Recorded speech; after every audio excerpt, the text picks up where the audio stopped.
Well, hello. Thank you for watching me. I'm going to read you something that I just noticed that I attached to the end of a collection of mine that I uploaded to Amazon once. It's a little essay I put in at the very end, and I had completely forgotten until this moment that I wrote this. I haven't even finished reading it to myself. I just want to see what it says, and I thought I would read it out loud right here, having forgotten so long ago that I actually wrote this. I think I put this collection together about 5 years ago. I'm scrolling because I have to find this. It's in a section of this little collection that I put together. It says one or two things. Okay, a note on the words of Weems. The three books above show... No.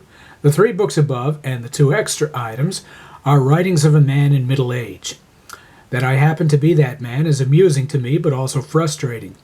I have been writing since the age of 8. Since the age of 12, I have thought of myself as a writer.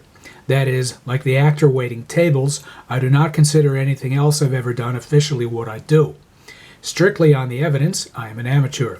But writing is my calling. I have often read essays in which the writer says that a writer always sees whatever he is doing from the outside. I used to look at myself from the outside.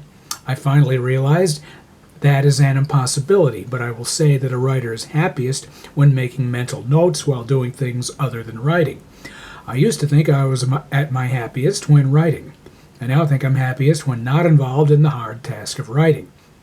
Because while doing something else, while telling myself I am a writer, I am not committed to the task at hand or to writing. Therefore, I am relaxed most of the time.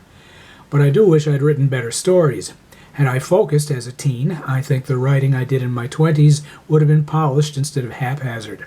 Had I been a polished writer in my 20s, I might have been able to finish a story in my 30s. In my 40s and 50s, I have essentially tried to get a point across. If what I say in my stories has weight, I am relatively sure I've done what I should. But I wanted to have style when I was young. In early middle age, I wanted to remember how to spell and where a paragraph ought to begin or end. I knew those things at 14. I am in late middle age now. I throw a lot of plot turns into my stories. I don't revise. I realize it shows. But read any 2 pages of Saul Bellow's The Adventures of Augie March. Bellow made many points. I am just enough of a writer to know that he threw observations in which he wanted to get back to but didn't. But he had important things to say, which he said well. Bellow would want me to throw this bone, though, I'm sure. In Augie March, Augie suddenly becomes a professional book thief. He tells the reader how he falls into this practice. Suddenly, Augie drops the subject. He never mentions it again, and there appears to be nothing Bellow wants us to think about this episode of Augie's life. I don't think Bellow himself was indifferent to what the narrator of his most famous novel was doing in this instance. I do think Saul Bellow had other things to say, and that he dropped that plot thread. While I can't say I have larger things to say than what I've said in my stories, I will say that if something is unfinished seeming, it has probably not escaped my notice that I have allowed haste and laziness to guide my pen. Frederick Weems, Huntington, New York, June 2019. Okay, that's 2.5 years ago. I'm in my 60s now. And you got a little older watching this. Take care.